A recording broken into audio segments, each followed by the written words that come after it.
ibirori vyo gusozera isabukuru ry'amareresi Festicab rigira 15.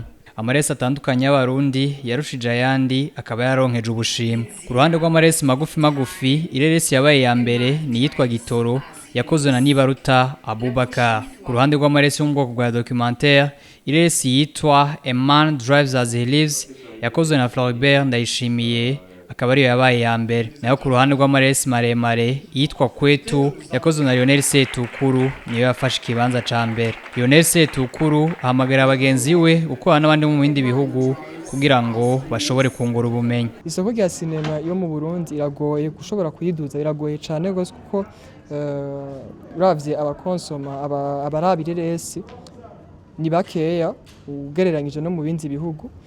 Novuga yuko byoca bigorana cyane ko ushobora guhigana n'ibindi bihugu. Mugabo avantage twaba dufise nuko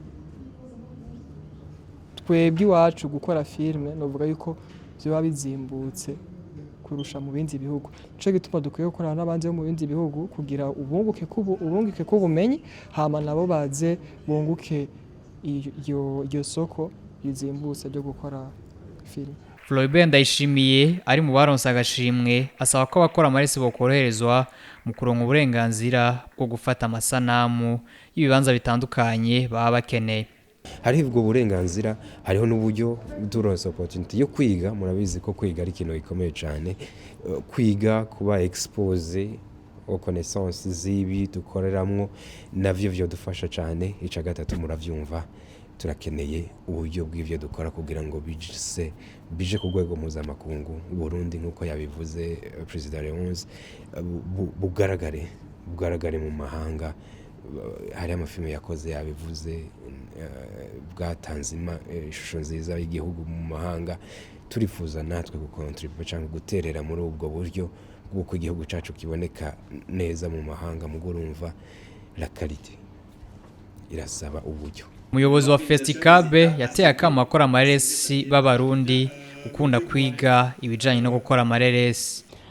Impanuro twoha abakora amareresi mu Burundi, icambere na mbere nuko bokunda kwiga kugira ngo bashobore gukora ibintu kuri niveau nziza canke niveau professionnel, kuko urumva turagenda mu yandi masabukuru y'amareresi mu bihugu bitandukanye tukabona uko ibintu bigenda.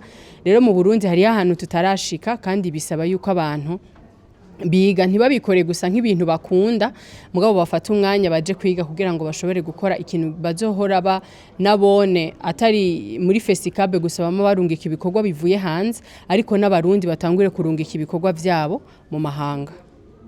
Mwamenya ko isabukuru ry'amareresi Festicab ryatanguye mu 2009. Igihe umwaka ryari ryabaye ku civugo ugwaruka n'ihindagurika ry'ikirere, rikaba ryatanguye ku igenekerezo rya 6 Kigarama, amarisozegwa kuri wa 13 Kigarama umwaka wa 2024.